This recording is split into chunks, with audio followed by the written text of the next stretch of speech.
Yay. All right. Which you should be seeing it, preparing to get there. And then I'm going to broadcast now. Here we go. We're live. Yay. We should be seeing it, preparing to get there. And then I'm going to broadcast now. Here we go. We're live. Yay. See it, preparing to get there. And then I'm going to broadcast now. Here we go. We're live. Yay.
Hey guys, coming to you live from the Tater Audio World Headquarters in beautiful downtown Detroit. Welcome to The Wrong End of the Snake, a webcast about audio, touring, and the relationships we have built between our road families that will be reunited soon. Tater and I have had an 18-year relationship on The Wrong End of the Snake with bands like Ted Nugent, Kid Rock, Slash, Stone Temple Pilots, Prophets of Rage, Iron Maiden, and most notably 10 years with Linkin Park. With us here today is Jim Digby. He's the co-founder of the Showmaker Symposium and the Event Safety Alliance, a production manager with 3 decades in the live entertainment world, a 4-time Top Dog Production Manager of the Year recipient, and a Parnelli Production Manager of the Year award winner. Also with us is my co-host, Kevin Tater McCarthy. He's a world-class monitor engineer with over 30 years in the business. I'm very proud to call him my friend and partner. He has 8 Top Dog Monitor Engineer of the Year awards and 2 Parnelli Monitor Mixer of the Year awards. I'm Ken Van Druten, aka Pooch. I'm a front of house engineer with 3 decades in the music industry. I'm a 3-time Grammy nominated recording engineer. I have 8 Top Dog Front of House Engineer of the Year awards, and I'm a winner of the Parnelli Front of House Mixer of the Year award. Let's do a little housekeeping. Please use the chat part of the Zoom app to communicate amongst yourselves and comment. Jim will be keeping an eye on that. If you have any questions, please use the Q&A button at the bottom of the Zoom app and ask in that window. We will answer as many as those are possible during the hour, and we'll get to some afterwards. Please subscribe to our YouTube channel and our social media. Instagram and Facebook is at Wrong End of the Snake. Tater, why don't you introduce our guest today? All right. Thank you, Pooch. And Jim, after studying music technology and recording at Kingston University, James worked in a number of studios. After visiting a friend at Soundtracs to see their new digital console, he was asked to lead the project. With the transition from Soundtracs to DiGiCo in 2002, James worked alongside many amazing pioneers in our business, including John Stadius. In 2007, at the age of 34, just a kid, 34, just a kid, he became DiGiCo's managing director. In 2014, he became the CEO of Audiotonics, which is the umbrella company for some of the biggest manufacturers in the business. We all know DiGiCo, Calrac, SL, Allen and Heath, and my favorite, Klang. Let's please welcome just a kid, James Gordon. Here he is. Yes. Yes, guys. How can I follow you guys? Come on. I was only managing inputs at 34, and you're managing global companies. I'm not very humble. Did you say he worked with John Stamos? What? Oh, that's what I probably said. I'm not 34 now, though. There's a few more grays arrived. Yes. Particularly in 2020, funnily enough. Man, James, we're so stoked to have you on, man. Yeah. The long relationship that we'd had with you. You know, this whole thing is about relationships. And if I were to talk about one of the most cherished relationships I have in this industry, it's with you. So thank you. Thanks for coming on, man. We really appreciate it. I couldn't say no, could I? I mean, you guys are hilarious. I've been watching them, and Jesse said he'd come back on if you got someone that wasn't as funny as him, right? So you've set me up. I know the way this goes. Oh, that's awesome, man. Right on. Hey, you know, we got a lot of questions, and I'm sure other people have questions of you. You run this huge global manufacturing umbrella that's just amazing. So, probably one of the biggest of a group of manufacturers, and you're in charge of that. So you have some unique perspective on things that are going on today. So we're glad you're here. But we thought that maybe we should talk a little bit about your early part of your career and just get some background on you. So I know you were a recording engineer, right? Like originally you went to college for that? Yeah, I went to Kingston University to learn music technology and music recording. Okay. Because I think like you, I grew up in music studios and traveling around, and right. My dad worked for EMI. So from about the age of 8 or 9, I can remember being pulled into music studios. And the thing that always stood out was the mixing console, and in those days actually the tape machines that used to look pretty fancy when they whizzed the tape forwards and backwards. And I just fell in love with mixing consoles and audio and making it. And you try and get a proper job in this industry, and really the only way to get it is from the bottom up, and you start, whether you're touring, pulling cables or soldering cables, it's the same in the studio world. You start making tea, and then you work with the tape machine if you're really lucky, and then you have to splice tape, which you guys will remember doing, which is the quickest way to get a P45 if you don't do it right. That's right. And then fortunately I got dragged into seeing I guess the digital evolution which was going on in the studio world, because before it was all analog, and then certain companies started coming out with digital platforms. A friend who I went to university with took a job at Soundtracs. His name was David Gibbons, actually, who you guys probably know because he was on the Avid project for a bit as well when he left us, which I still haven't forgiven him for. And he dragged me in, and I saw what John was working on, which was then Virtua, which was actually a small studio desk for music recording and post-production. Amazing value for money for what it was when you were looking at Neves or AMS Neves as they were then, and large SSLs. And I fell in love with the product, and I actually thought I'll get a job here. I'll show it around to some studios, and then I'll find a studio with a window that I can look out of that'll be more fun than the one I'm currently in. And I didn't count on the John Stadius effect, because you start working with that guy and he's crazy. I mean, he really is mad.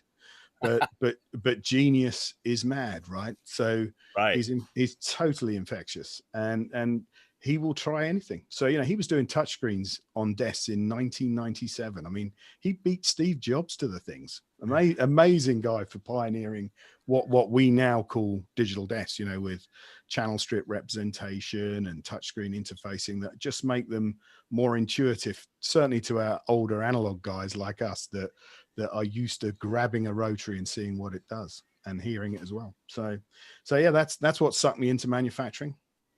Awesome. Yeah, I still remember, you know, working in the studio, and I too lived that whole, you know, digital transition. And I remember the day that they rolled an X850 machine in, which was the first 32 track digital 1-inch tape machine. And there was like 6 of us engineers standing around it like cavemen in front of a rocket ship, you know, going, oh, what is this thing? You know, yeah, how's it work? Yeah. and doesn't it sound nice when you clip it? Yeah. That's exactly right. Been there. Yeah, that's crazy. Those early ones DAT machines were fun too, weren't they? Oh man.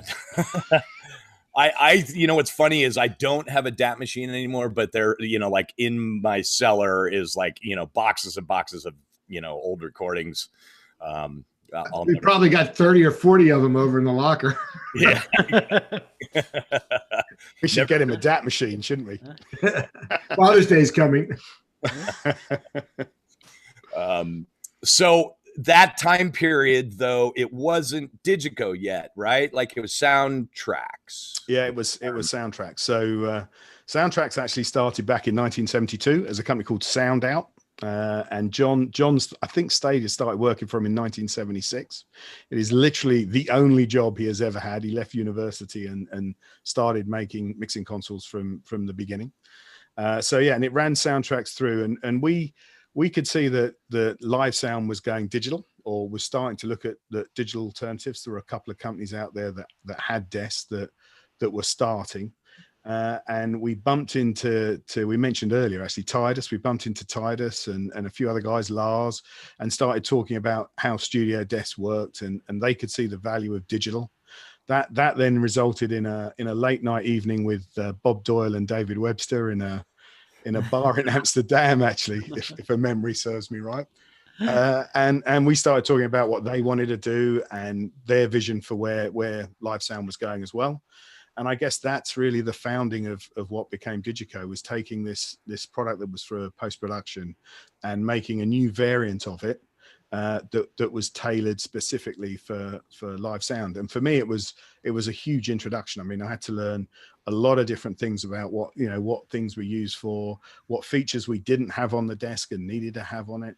And obviously things like virtual sound checks and gain sharing and rack, all that stuff wasn't around in 2002. We had to invent all of that to get it going. And it was fun, actually. It was pioneering days, pretty seat of our pants. We had a few brave engineers that jumped on board with D5 in the beginning. You're one of them, actually. You were on. I was, yes. John Lemon went out really early. Dave Bracey. I mean, there's some great engineers that have been very, very loyal to us as a company, and helped us get to where we are. I mean, they taught us a lot of the features that we needed to add. You know, we kept pioneering and trying to jump ahead, sometimes too fast, certainly with D5, but we got there in the end. And what was the reason to rebrand from the Soundtracs name to DiGiCo? That's a good question.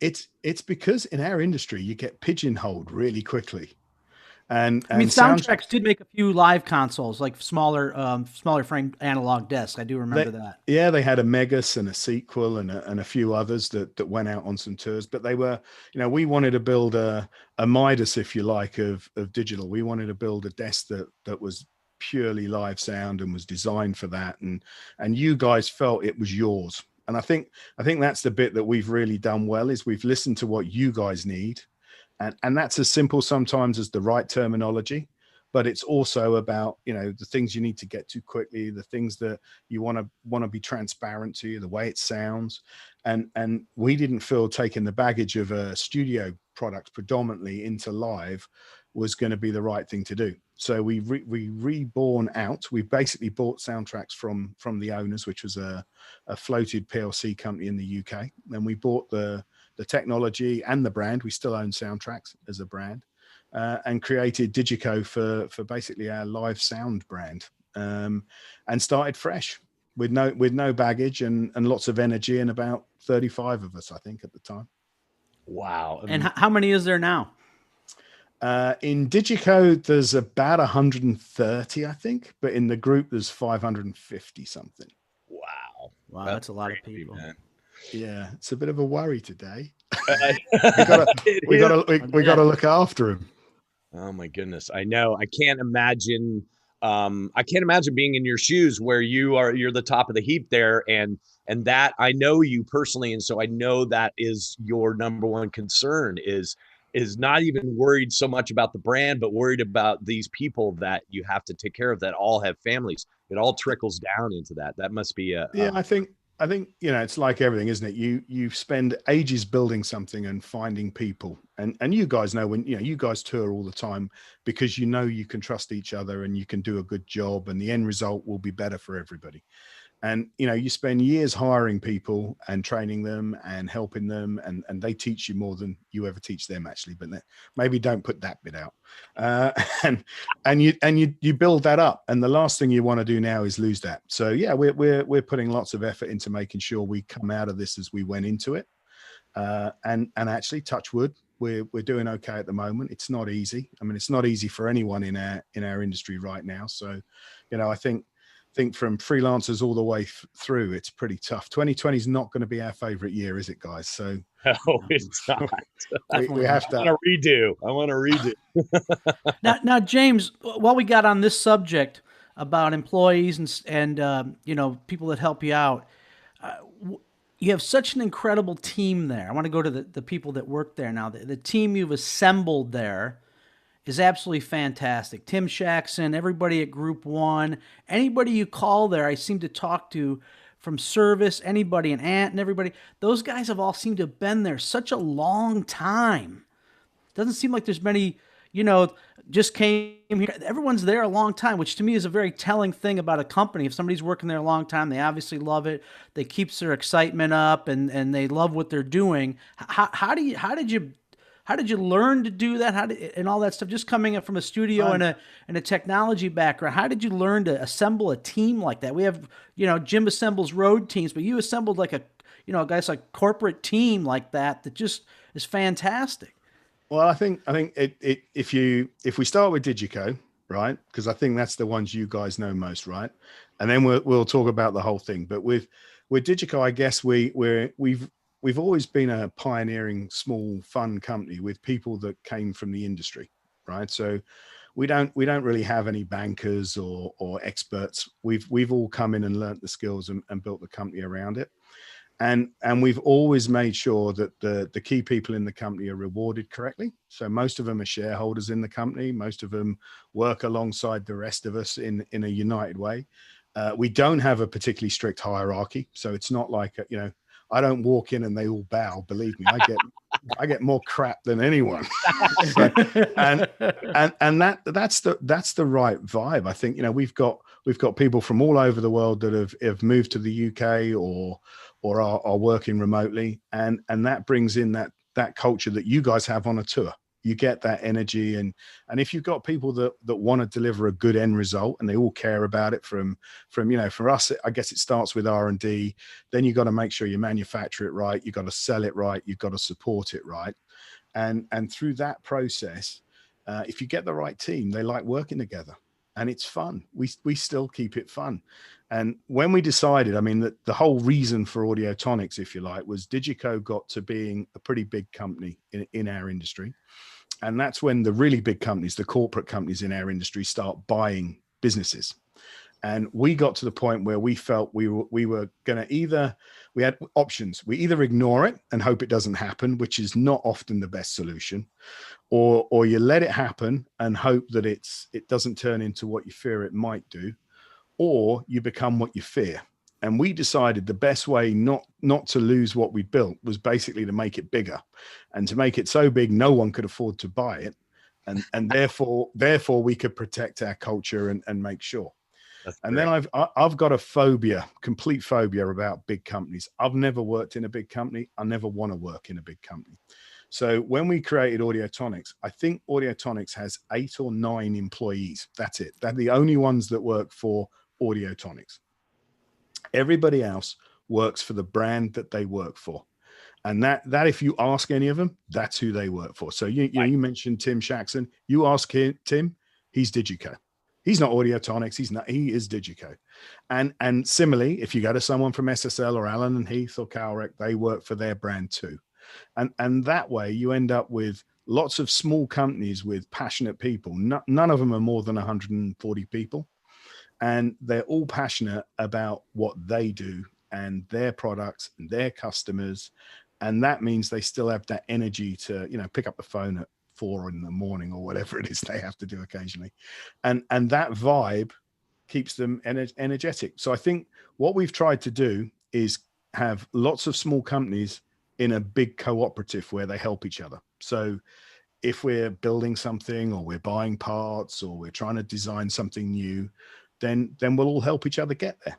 And then they go into the reciprocal products, into the certain market segments, because they're all slightly different as well.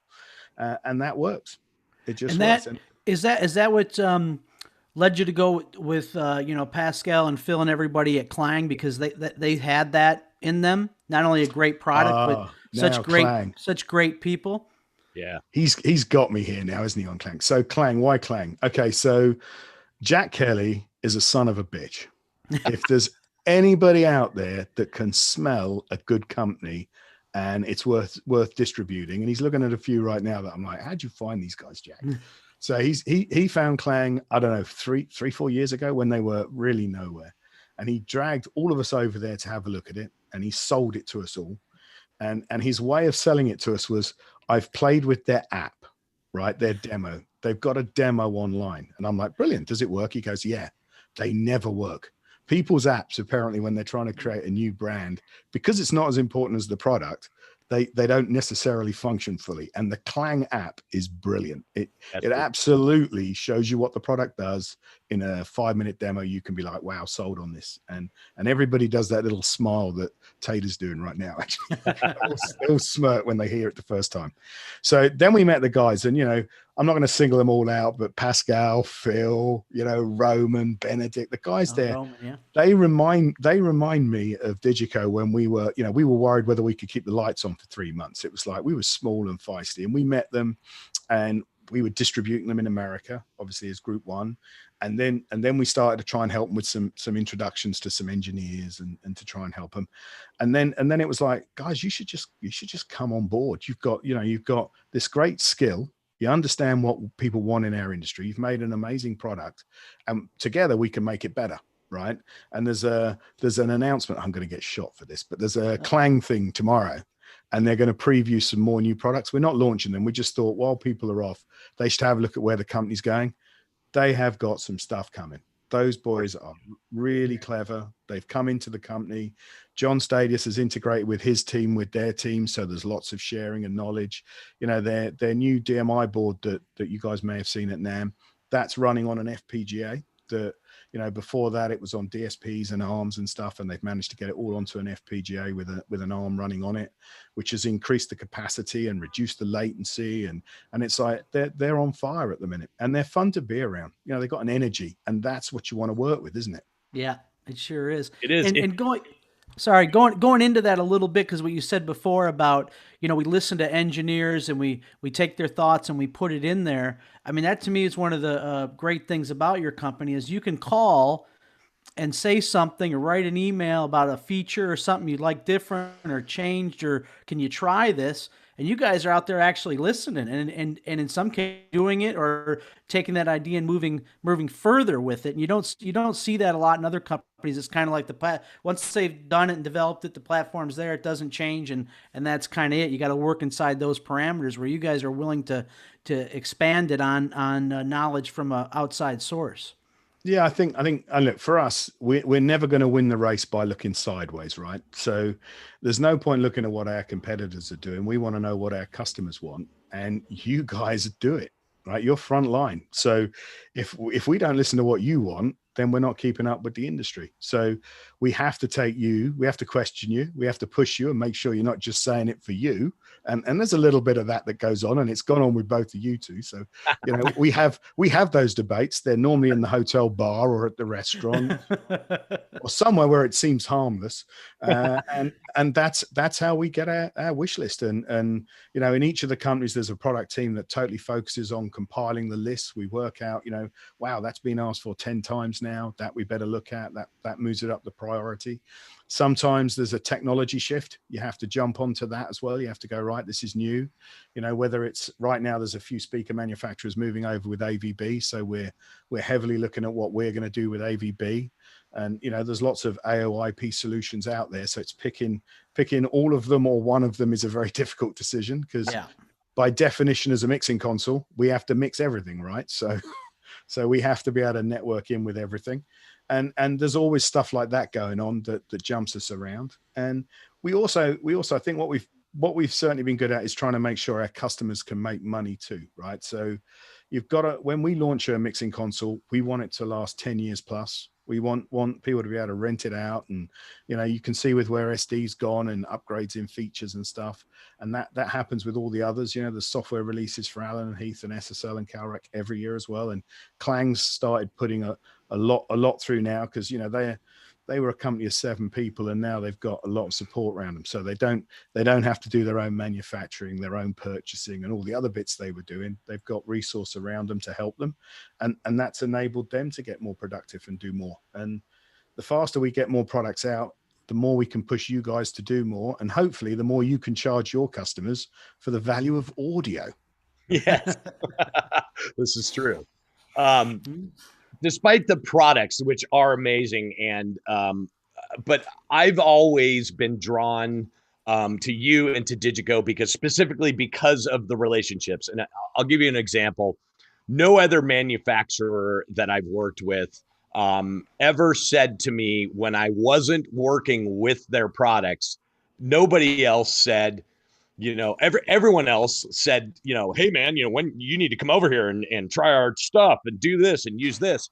But your attitude towards me was always, hey man, when you're ready, come on over here, check out, see what we got. We'll be waiting for you. And that, I always felt like that was a no pressure way to have a relationship with you guys. And despite that, even like at NAMM shows and those kind of things, you guys were the first ones to invite me to, you know, hey, let's go have a meal, let's go hang out, whatever, even when I wasn't using your product. So what I'm curious about is, like, is this a strategy, or is it just something that you guys, it's something that just is inherent in how you guys operate in dealing with end clients? I'd like to say it's a strategy, but I don't think we're that clever. If I'm honest, I just think it's, you know, do you like people? Do you like our industry? Right? I don't think anybody wins in our industry by telling somebody they're using the wrong piece of kit. That's right. And you know, the right engineer, frankly, the right engineer can mix on anything and get a good result. I'm not, you know, I'm probably shooting myself in the foot here, but you guys can, right? The difference is if we give you a really cool bit of kit, you can often deliver something better, a better show, a better audio quality, or it makes your lives easier. There's lots of benefits of having the right bit of kit. So if I walked up to you and said, you're using the wrong thing, I would look a prize ass, actually, because how do I know? I don't even know what you're doing with your piece of kit, really. I know what the stereo output sounds like. And if you're not, normally people in our industry are pretty nice and they're okay talking to you if you're not silly. So hanging out and having a drink with people is how you find out what they like about what they're using. And often, you know, we may have that feature and we do it in a slightly different way, and you can convince people that, you know, there's a different way of achieving what you're trying to achieve.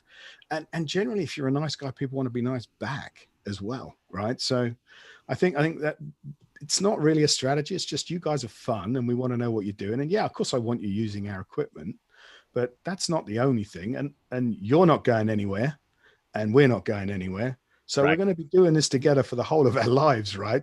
So, well, apart from 2020. So we might as well try and get on with each other. And I think it, you know, we've learned a lot from engineers that do not use our product.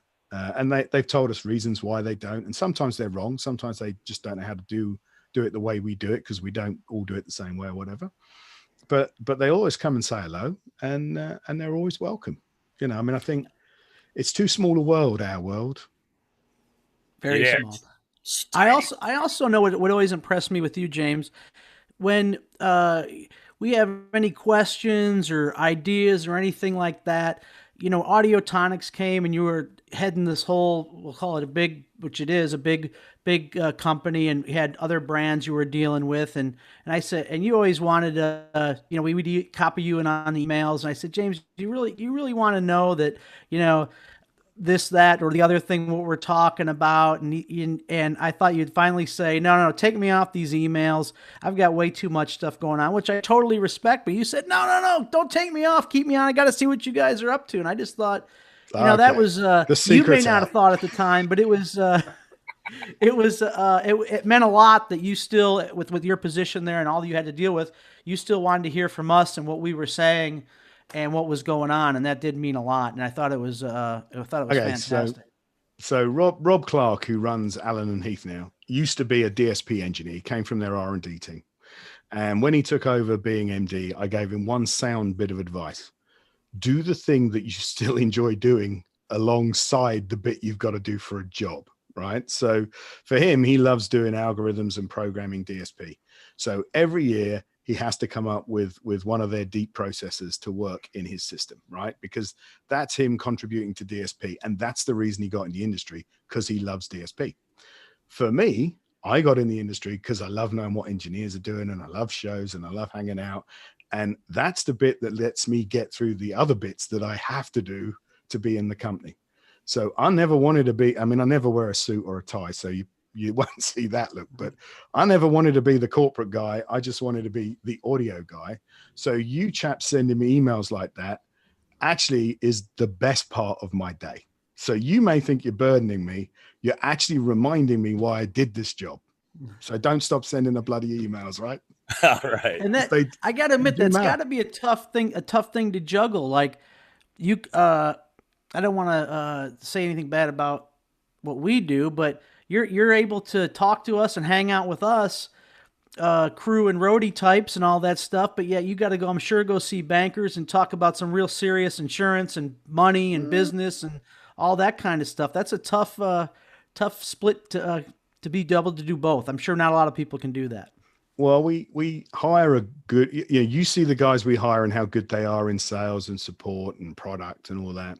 We have an amazing team that, we've got a great CFO. His name's JB. His name's James, actually, but you can only have one James, right?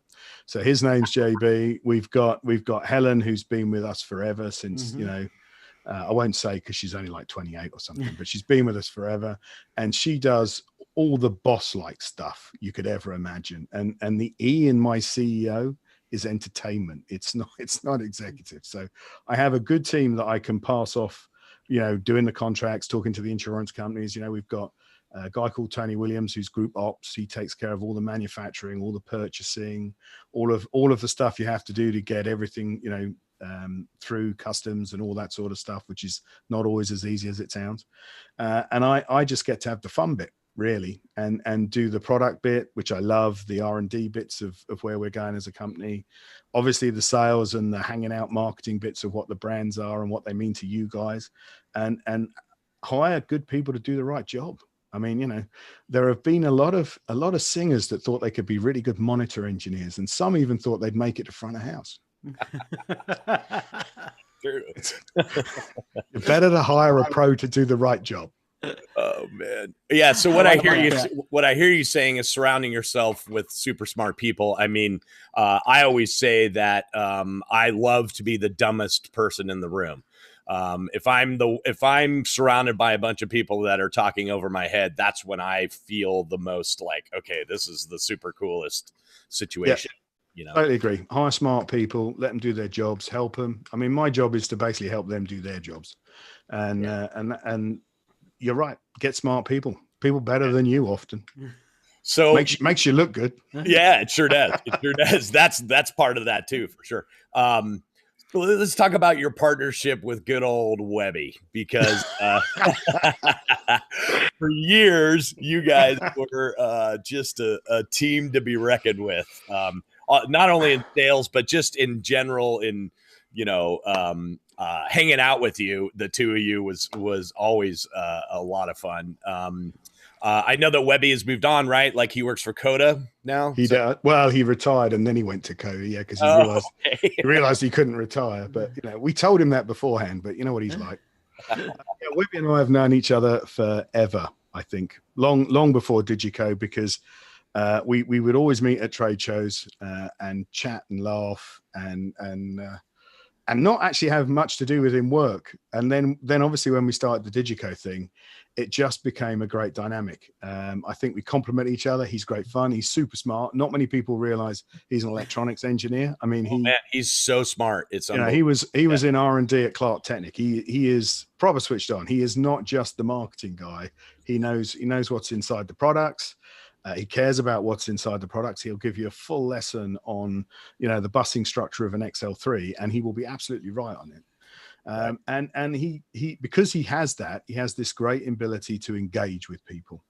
And you guys have seen it. He can walk up to people and they'll just become friends with Webby almost instantly. Which, if you want to get a good table in a restaurant or the right seat in the bar, or you want to get in the airport lounge, there is no one better. No one better at blagging you through. So I still try and fly with him, because then I get to hang on the back of him and into the lounges. But yeah, no, he's special. He's a friend for life. He's living in France now, so he's moved to South France. And I see him at trade shows, which has not been so many this year. And at the moment, we're still Zooming and Skyping and FaceTiming, and he's telling me how good the weather is and stuff. Oh man, that's so amazing. He's an industry legend, Mr. Webster. That's all I can say. That's all I can say. He is a legend. Yeah, for sure. I've had a lot of late nights with that guy. A lot of fun. I don't want this to turn into, everyone knows how this industry is right now. We're at a full stop. And but you kind of have a unique perspective in that you're governing a whole umbrella of a bunch of different manufacturers that must have interaction as to what's happening in this industry. So I think you kind of have a special look at like what's happening, not that you have a crystal ball or anything, but maybe let's talk a little bit. I mean, obviously we're screwed this year. But or maybe not. I mean, you tell us, like, what from your perspective, what does this look like from a manufacturer's perspective right now? I think we're in some ways quite lucky, because we cover quite a wide spectrum with the multiple brands, right? So if I start with some of the easy ones, SSL right now is doing unbelievably well on the audio creation side. So, they have audio interfaces for home musicians. They have, boxes like the Fusion and Six that go into studios or in a creative space for making music. Obviously, as artists and people have been locked up, there's a lot of creativity going on at the moment, and sales for those are doing incredibly well. Actually, they are way above what we would normally anticipate. Similarly, actually, if you look at Alan and Heath with their Zone DJ range, the DJ side is doing very well too. There's a lot of accountants in the world, I think, that want to be high-profile DJs and emulate their idols, and there's an awful lot of DJ products being purchased as well. Calrec is doing better now. I mean, it's been tough because sports has stopped, right? But actually sports is starting a little bit now. So we're seeing a little bit of soccer in Europe, or football as we call it. And there's a little bit of football coming in America, and golf this weekend, and NASCAR. So there's a little bit of that. No audiences, unfortunately, which isn't so good for some of the rest of us, but it's starting. We also have a good global perspective, I think, as well, because we are seeing an uptake in sales in bits of Asia. We're also seeing some parts of Europe, Italy and Spain, which have been incredibly hard hit back in April, are actually now starting to do events, and Holland and Germany are opening up as well. Now they're all controlled, and they're by no means what I'd want them to be, but they are the beginning of a return, which is in some way giving us some encouragement. But there is no doubt that this year isn't going to be a good year, is it? It's a tough year. I think our jobs actually is to help each other. all of us. I think this sort of stuff is brilliant, actually. There are a lot of freelancers out there that are spending 9 months on the road, and now they're at home for 9 months, and their friends aren't with them because their friends are on the road normally with them. And this sort of Zoom thing and that is helping. And we have to remember, it's not just the quiet ones. Sometimes it's the ones that are make out they're having fun and laughing and joking that actually need to have a bit of an arm around them occasionally too. Because I think our job this year is to help everybody that we love in our industry come through this. And I don't care if they're competitors or not, we have to all get through this. And then next year we can go back to fighting. But this year we got to help each other, and that's manufacturers. We're trying to do our bit too. We're trying to do some engaging stuff online, but not do too much of it.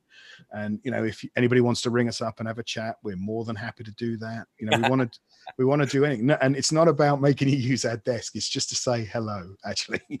And you know what? It is important. I think we've all got to get through this. There is going to be stuff after this. I think for me, the encouraging thing is, when things have been cancelled, it's actually a relatively small amount of people have asked for their money back. And we've had a couple of festivals in Europe that have reissued their tickets, and they've sold them in fact, one sold in a couple of hours, about 15,000 tickets. And that festival won't be for another 14 months. So when you think about, our industry is impacted, but lots of industries are too. And there are still people out there that want to come and see what we do. And I think that's, our customers haven't run away. And I think that was the bit I was worried about with the first 4 or 5 weeks is this going to change? And I don't have that worry now. I think, most of my friends that aren't in the industry are desperate to go and see a show, go to a theater. And yeah, they want to know it's safe and they're going to take precautions and all that sort of stuff. But they still want to go and see what we do. And that's the important bit. That means there is a future for us. And however bleak it is right now, and it isn't great, we'll be all right. Call someone. If you're not feeling right, you want to chat, ring somebody up. There's a lot of people in this industry that will talk to people that they don't even know if they ring them up and have a conversation. So that would be my advice. It's a shit year, Pooch. Well, it is, but bands like, for example, Tater and I work for Iron Maiden, and basically what they did was just, postponed by a year. So what we're seeing is starting May of next year is the same dates that they had booked this year. It's almost as if 2020 didn't exist. And so now, 2021 exists, and it's as if they were starting the tour then. Which I think is a good thing. That shows that bands are like, yeah, we know this year's screwed, but for sure next year we're going to be out there, look, next year has the potential to be a very, very strong year, I think. You never really know, but we all know how this works. Artists will tour maybe in 2019 and they'll take 2020 off and go back out in 21. They're the smart ones that planned that way. But bands that are going out in 2020 have spent the money on staging and pre-prep and all that sort of stuff. They need to realize that, they're carrying that cost through this year as well. So I think next year it could be very busy. We'll probably, my real worry actually on that is the crew. There's guys like that are on this call that are in the industry a long time. But if you're starting out in the industry, you're the guy pulling the case, or you're tapping the mics on stage or whatever, you maybe go and find another job, and then we lose that generation. Yeah. And getting them back is going to be hard because, we've never had this in our careers. We've never had this, we've lost a tour or we've had a bad couple of months or whatever, but we've never faced what we're facing now. And, you put yourself back to when you were 21 or 22, if you were facing this now, without the infrastructure and the support and the knowledge that you have, and I don't want to lose those guys because there's not enough of them already, because prior to COVID, our industry was growing quite a lot, actually. And the demand was there for more people. And we need smart people. Doing what we do now is not like it used to be. You need IT experts. You need people that understand RF and computers. And it's all got a lot more technical. So we need to get the right people. And we've got to encourage those back or keep them in, reassure them that it's going to come back, because it will. It's the hardest thing. You know, I'm sure you get the questions. I get questions all the time on social media for my advice as to what a kid should do. And I just say, listen, this is unprecedented. I don't know what to tell you besides if you're struggling and you need to make money, then obviously you have to go somewhere and make some money and try to find another job in another industry. But please come back, come back when this all, comes flooding back. And my advice to them is that I think that there will be more jobs than we have people in this industry when it does come back. So set yourself up to make money for your family, of course, but also be looking at that February, March 2021 to, because you're going to have 100 people calling you for work. Yeah, and Pooch, the other part of that is you got the hardest commodity to come by right now is time, and you've got it, right? Or start learning. So use that time to take everything every training you possibly can. Because when we come back, the field's going to be tight, and you're going to need to separate yourself from the pack. Yeah, I always say that if you don't come back from this being a better mixer and having more knowledge about this stuff, then you're doing it wrong. I myself am, going to webinars every single day, to learn more stuff. I've learned more stuff in the last 12 weeks than years worth of stuff. Now, whether or not I adapt that into my workflow, I don't know, but it's information that I've gained just in the last 12 weeks. So I think a lot of manufacturers and a lot of engineers are putting a lot of time. I mean, you're doing a thing with Chris at the moment where you're trying to teach some people some rules of the road and some goods and do's and don'ts or whatever. And there's loads of those going on that actually you can get real benefit from. And you're right, maybe they're not all for you, but it's amazing to get an opportunity to see that stuff. I mean, can you imagine if this had happened 10 years ago, how much harder getting through this would have all been for us, all of us? I mean, the fact that we can communicate and we can do this sort of stuff and you can learn remotely at home is making it bearable, actually. I've always found over the years, being an independent engineer, that and working all the time, getting the training you need to keep updated has been extremely hard, because this stuff wasn't out there, and now it is out there, and I think that's absolutely fantastic. And I can also tell you, trying to make these short video clips and all this stuff is extremely hard. And when you do like 100 takes, you really learn those functions really well, and you're never going to forget them again. You learn how to be one take wonder. No, they don't call me one take tater. Let me tell you that. Do we give him a little clap for that? Do we give a little round of applause? I'd say. It's amazing. I mean, we're, in case you guys don't know, we're up here. I'm here at the Tater Audio World headquarters. I'm not at home right now. And part of the reason that I'm here is that we're filming some videos for DiGiCo, the Locked Up series. And Tater and I have just been like, we're the grip and the video guy and the lighting guy and the, and the talent. Right. I don't think anybody's done this on one of those Locked Up yet. Do some outtakes. We would definitely. Trust me, there's already plenty of those on the reel. I reckon your outtakes will be fantastic. There's plenty on the reel.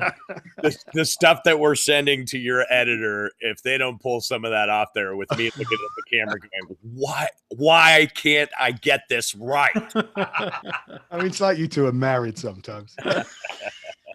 We are. That's the thing, is we're like an old married couple. We bicker but we have much love for each other, and that's where this came from.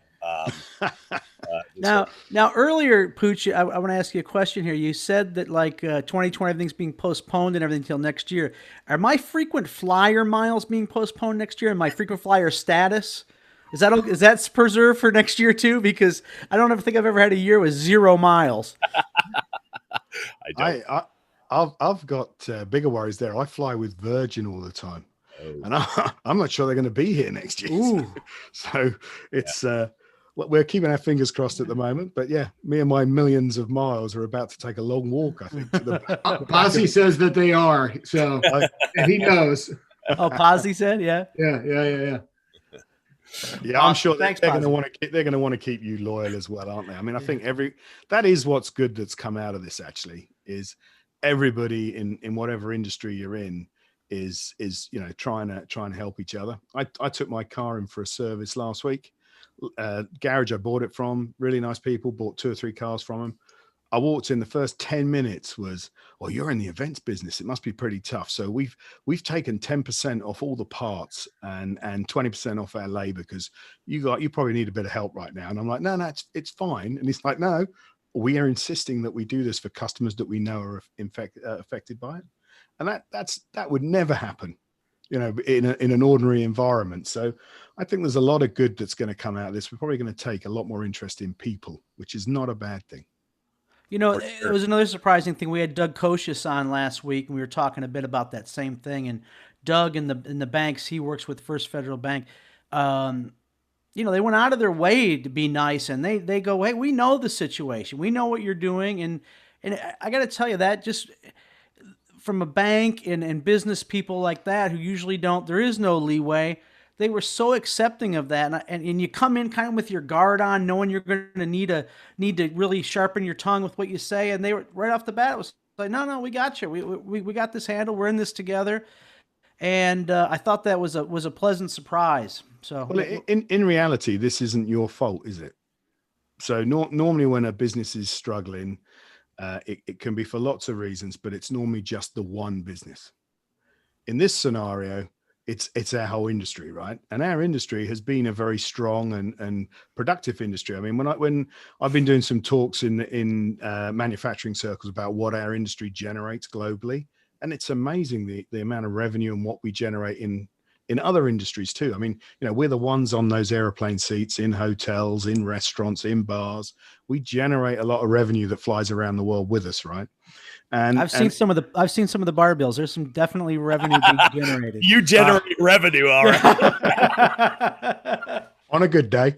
Yeah, my Amex credit card is getting very lonely right now. I can tell you that much. Oh, man. That must be an exciting bill to turn in on every month. I think it's been 0 for the last 3 months. I think I could put Amex down at this rate. I'm surprised you haven't had a personal concierge call you from Amex and say, where are you at? Are you feeling okay? Are you hurt? What's wrong with you?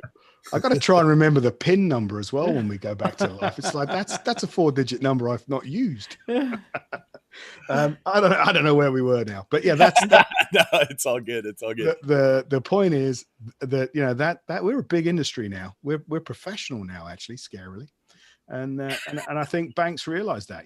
We've generated a lot of money for them in terms of leasing and paybacks and their interest or whatever, and every company's affected. So it's nothing that individual companies have done. So if they don't support us now, we won't come back. So I think they're all doing pretty much a good job, actually. I think they're trying, at least. The Yes. trouble for us is, we all left school and joined the circus, right? And because of that, we fall through little gaps. So some of the packages that are there to help other companies or industries aren't necessarily appropriate for us. And because I think about 75% of our actual sector is freelance based, it's even harder to pick them up. And that's the bit I think, that we have to push, not just now, but actually going forward. We have to push that our industry gets taken a bit more seriously and those freelancers are valued, so that if something like this happens again or something different but similar or whatever, we're a little bit more prepared for it, and our guys know, because I think the first 6-8 weeks there was a lot of problems caused because people didn't really know we had jobs. They didn't think that our industry was, they thought we were just doing it because it was fun and we were roadies or whatever, but it's actually a proper job. And I think that we've got to work on. We've got to get it's a bit more one of awareness. the challenges we get, for sure. Yeah. The people don't understand the workload and what this workforce is. They just don't get it. Yeah. Or the complexity, when you look at the number of people it takes to get, all the drivers and, you guys know, tour buses, lorry drive, everybody, there's all those guys, security, merchandise, catering. There's loads of jobs in our industry that travel around with us. And all of those are doing what we're doing. They're all sat here waiting. And I think that the government's are doing everything they can, obviously, or trying to, but a lot of things are falling in our sector through the gaps, and we have to make sure that doesn't happen and changes. We're coming down to the end, and I would get in trouble by a lot of people if I didn't ask this question. So if you don't answer it, that's okay. But obviously, you guys released the 338 right before, or DiGiCo released the 338 right before, the COVID thing. But is there some other exciting things coming down the pipeline here? Or are you guys kind of in a where everything's on pause mode? It's a difficult question, actually. So yeah, we launched. I mean, we generally launch stuff in January because NAMM's a good platform for that. It's the beginning of the year, and it allows you guys to see it and spec it, and it gets to go out, and rental companies earn their money through the summer. And I'll be really careful how I answer this for not upsetting something else. I don't think now is the right time to launch something. Right. All right. And I think our job going after this, when it kicks off, we've launched 338, and that's the beginning of something new in terms of the features we're adding to all the quantum products. And we have tricks to come. Yes. But right now, when we come back, it's about making sure the rental companies can generate some revenue. You guys can make some money too. The industry comes back. I've got to sell stuff. I've got a family to feed as well. But just throwing out new product and making guys buy it or see it when they haven't got a job, they don't have a revenue, they're worried about the 6 months of not paying the leases that they've already got and the stuff that's in their warehouse. Right. All of that stuff. I mean, we've got, there's some products I mentioned. We're going to preview one of them for Klang tomorrow night. There's a Klang webinar that it's a product that's coming out probably late in the year, and we're showing it actually because it's ideal for installation. So it's not really a touring product. It will, I imagine, get used on some tours, but it's predominantly not a touring product. And it's a sensitive issue. So yes, we do have stuff. We do have stuff that we haven't stopped any R&D. I mean, that's really what I'm asking. Is that you got moving forward. Anywhere in the group, we have not stopped R&D, because if we stop R&D, that's like me saying it's over. Right. That's for us. Everything is about the products we make, the software we do. And right now we're actually outputting more software than we would ordinarily, because I think they're liking the working remotely. Actually, they're getting more sprints done because of that. And I think because there's less distractions, they're probably doing some stuff over the weekend that I don't want to know about and I shouldn't know about. But I imagine there's a bit of that going on too. And there are products that are coming through, and R&D's working, because that's our future. And actually, if I can steal a lead on any of our competitors, it's worth the money. Now, I know we're short on time, but I want to go back to something you had said in that sentence, and talking about rental companies and all this stuff, not throwing tons of new products at them. Because I remember a few speaker companies out there, and it seems like they would have their end users, distributors, like try to buy a new product like every 6 months. And I always thought, how can you keep throwing products at them, expect to update? They got to make revenue. And what you just said has already been backed up by what you've done in the past, because, SD7's been out for a while. You kept, instead of coming out with something new, you just had a quantum upgrade for it. You've kept it relevant and haven't made the companies buy a new desk. So that's obviously something you think about. Yeah. And they have bought desks. They've just bought more.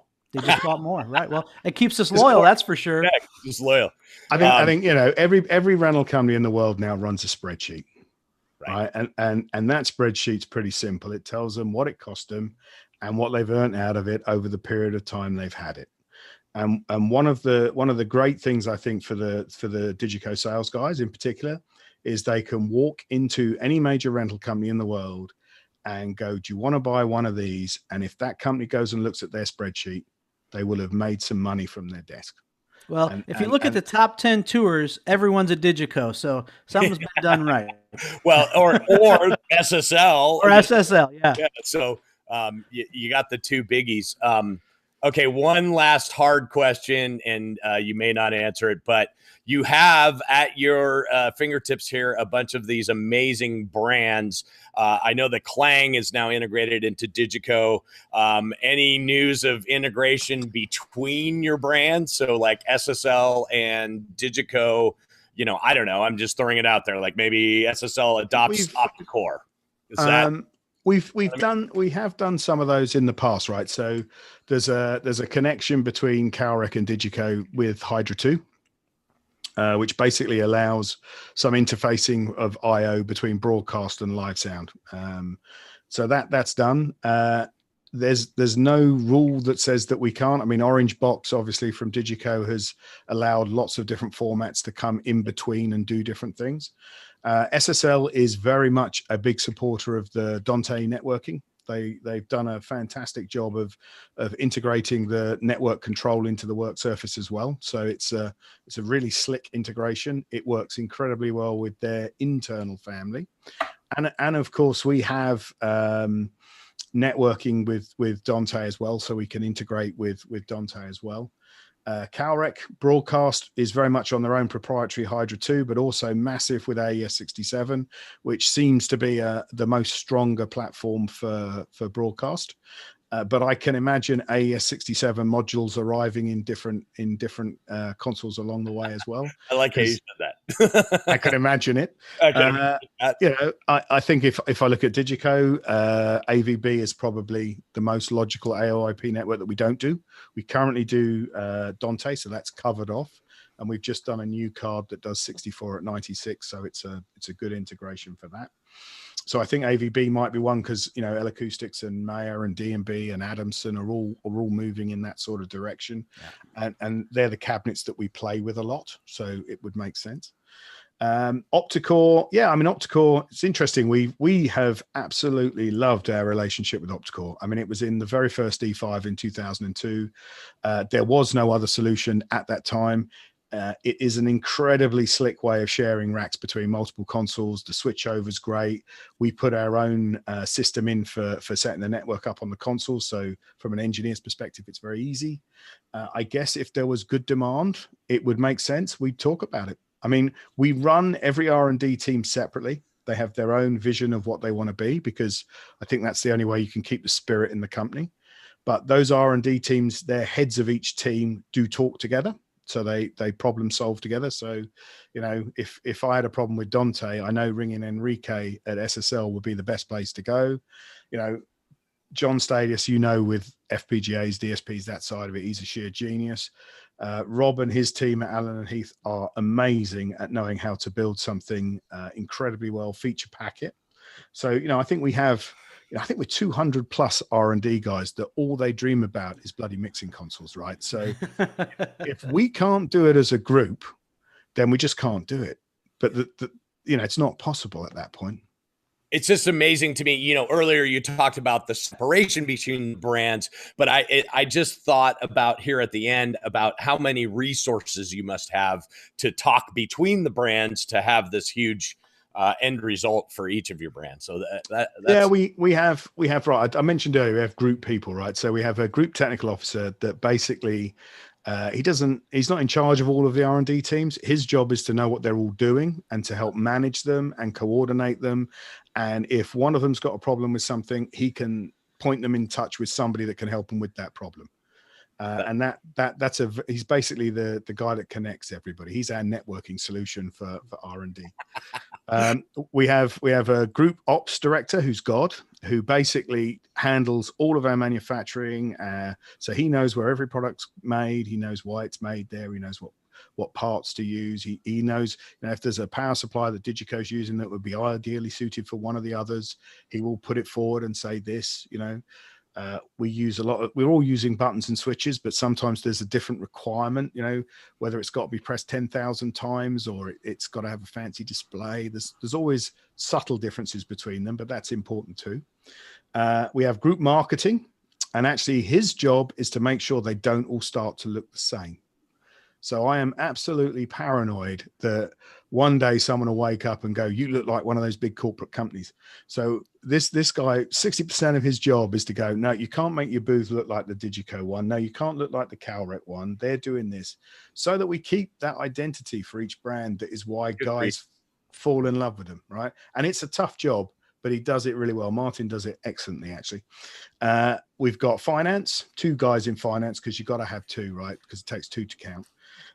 We've got Helen, who's actually the boss. right? But she knows that, and she'll kill me for saying it on Monday, but she's the boss, right?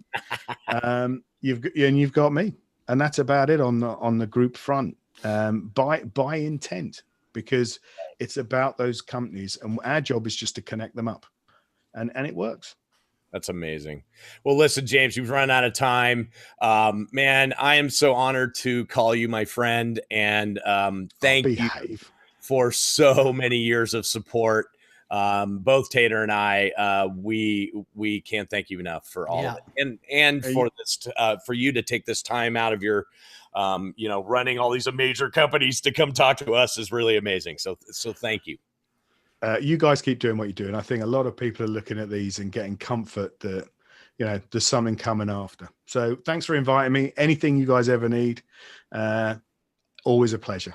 Oh, thanks, James. I'm going to give a little extended invitation again. We had Stephanie Soundgirls came to the shop a couple days ago and had a great conversation with her.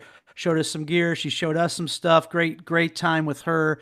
And that invitation still stands if anybody wants to come over. And it was fantastic to have her, and invitation's still open.